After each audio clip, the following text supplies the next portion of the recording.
ಪ್ರವೇಶ ಪರೀಕ್ಷೆ ಮಾಡಬೇಡಿ, ಡೊನೇಷನ್ ಪಡೆಯಬೇಡಿ, ನಿಯಮ ಉಲ್ಲಂಘಿಸಿದರೆ ಕಠಿಣ ಕ್ರಮ ಕೈಗೊಳ್ಳಲಾಗುವುದು. ಪ್ರತಿ ಶೈಕ್ಷಣಿಕ ವರ್ಷದ ಆರಂಭದಲ್ಲಿ ಶಿಕ್ಷಣ ಇಲಾಖೆ ಖಾಸಗಿ ಶಾಲೆಗಳಿಗೆ ಇಂತಹ ಎಚ್ಚರಿಕೆ ನೀಡುತ್ತದೆ. ಆದರೆ ಇಲ್ಲಿ ಒಂದು ಸರಳವಾದ ಪ್ರಶ್ನೆ ಇದೆ. ಪ್ರವೇಶ ಪರೀಕ್ಷೆಯೇ ಮಕ್ಕಳ ಹಕ್ಕಿಗೆ ವಿರುದ್ಧವಾದರೆ ಸರ್ಕಾರದ ಅಧೀನದಲ್ಲಿರುವ ಮೊರಾರ್ಜಿ ದೇಸಾಯಿ ವಸತಿ ಶಾಲೆಗಳು, ಆದರ್ಶ ವಿದ್ಯಾಲಯಗಳು ಮತ್ತು ಜವಾಹರ್ ನವೋದಯ ವಿದ್ಯಾಲಯಗಳಲ್ಲಿ ಪ್ರವೇಶಕ್ಕಾಗಿ ಪರೀಕ್ಷೆ ನಡೆಸುವುದು ಯಾವ ತತ್ವದ ಆಧಾರದಲ್ಲಿ? ಒಂದೇ ದೇಶ, ಒಂದೇ ಶಿಕ್ಷಣ ವ್ಯವಸ್ಥೆ, ಒಂದೇ ಮಕ್ಕಳ ಹಕ್ಕುಗಳು.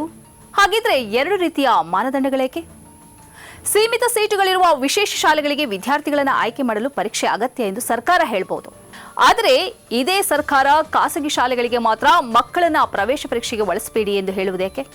ಅಲ್ಲಿಯೂ ಸೀಮಿತ ಸೀಟ್ಗಳಲ್ಲವೇ ಇರುವುದು? ಇನ್ನೊಂದು ಪ್ರಶ್ನೆ ಇನ್ನೂ ಗಂಭೀರವಾಗಿದೆ. ಶಿಕ್ಷಣ ಹಕ್ಕು ಕಾಯ್ದೆ RTE 2009 ಜಾರಿಯಲ್ಲಿರುವಾಗ ಪ್ರತಿ ವರ್ಷ ಇದೇ ಎಚ್ಚರಿಕೆ ಸುತ್ತೋಲೆ ಹೊರಡಿಸುವ ಅಗತ್ಯವೇನು? ಡೊನೇಷನ್ ಅಥವಾ ಕ್ಯಾಪಿಟೇಷನ್ ಶುಲ್ಕದ ವಿರುದ್ಧ ಕಾನೂನಿದೆ. ಮಕ್ಕಳ ಪ್ರವೇಶಕ್ಕೆ ಸಂಬಂಧಿಸಿದಂತೆ ನಿಯಮಗಳಿವೆ. ಮಕ್ಕಳ ಹಕ್ಕುಗಳನ್ನು ರಕ್ಷಿಸುವ ಕಾನೂನಿದೆ.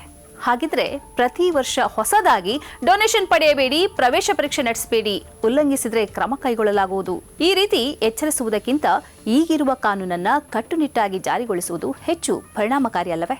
ಒಂದು ಖಾಸಗಿ ಶಾಲೆ ನಿಯಮ ಉಲ್ಲಂಘಿಸಿ ಪ್ರವೇಶ ಪರೀಕ್ಷೆ ನಡೆಸಿದ್ರೆ, ಡೊನೇಷನ್ ಪಡೆದ್ರೆ, ಪೋಷಕರ ಮೇಲೆ ಅನಗತ್ಯ ಆರ್ಥಿಕ ಒತ್ತಡ ಹೇರಿದ್ರೆ ಅಧಿಕಾರಿಗಳು ಏನ್ ಮಾಡಬೇಕು?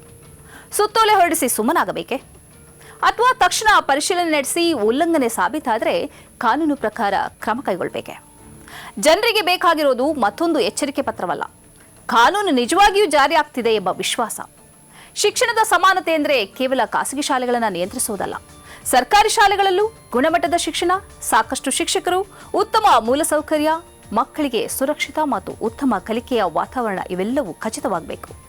ಇಂತಹ ನೀತಿ ವೈರುಧ್ಯಗಳು ಪೋಷಕರಲ್ಲಿ ಸಹಜವಾಗಿಯೇ ಪ್ರಶ್ನೆಗಳನ್ನು ಹುಟ್ಟಾಕ್ತವೆ. ಒಂದೇ ಶಿಕ್ಷಣ ವ್ಯವಸ್ಥೆ, ಒಂದೇ ರೀತಿಯ ನೀತಿ ಇರಬೇಕು.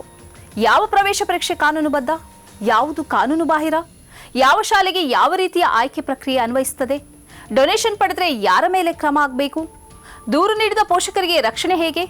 ಈ ಎಲ್ಲ ಪ್ರಶ್ನೆಗಳಿಗೆ ಸರ್ಕಾರ ಸ್ಪಷ್ಟ ಉತ್ತರ ನೀಡಬೇಕು. ಪ್ರತಿ ವರ್ಷ ಸುತ್ತೋಲೆ ಹೊರಡಿಸೋದು ಸುಲಭ, ಆದರೆ ಕಾನೂನನ್ನ ಕಟ್ಟುನಿಟ್ಟಾಗಿ ಜಾರಿಗೊಳಿಸೋದು ಆಡಳಿತದ ನಿಜವಾದ ಪರೀಕ್ಷೆ.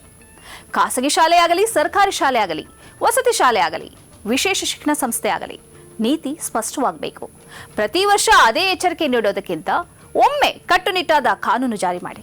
ಆಗ ಮಾತ್ರ ಪೋಷಕರಿಗೆ ವಿಶ್ವಾಸ ಬರುತ್ತೆ, ಆಗ ಮಾತ್ರ ಮಕ್ಕಳಿಗೆ ನ್ಯಾಯ ಸಿಗುತ್ತದೆ, ಮತ್ತು ಆಗ ಮಾತ್ರ ಶಿಕ್ಷಣ ಎಲ್ಲರ ಹಕ್ಕು ಎಂಬ ಮಾತು ನಿಜವಾದ ಅರ್ಥ ಪಡೆದುಕೊಳ್ಳುತ್ತದೆ. ಈ ಕಾರ್ಯಕ್ರಮದ ಪ್ರಾಯೋಜಕರು Gadiyar group of companies, specialized in piling and shoring, engineering consultancy, firefighting, steel structures, real estate. Office SIT Tower, Silicon Oasis, Dubai, UAE. ಸ್ನೇಹಿತರೆ, ನಿಮ್ಮ ಅದ್ಭುತ ಬೆಂಬಲದಿಂದ ಸನ್ಮಾರ್ಗ ನ್ಯೂಸ್ ಚಾನೆಲ್ ಈಗ 2 ಲಕ್ಷ ಸಬ್ಸ್ಕ್ರೈಬರ್ಗಳನ್ನು ದಾಟಿದೆ. ಇದು ನಮ್ಮ ಯಶಸ್ಸಲ್ಲ, ಇದು ನಿಮ್ಮ ಯಶಸ್ಸು. ನಮ್ಮ ಮುಂದಿನ ಗುರಿ 4 ಲಕ್ಷ.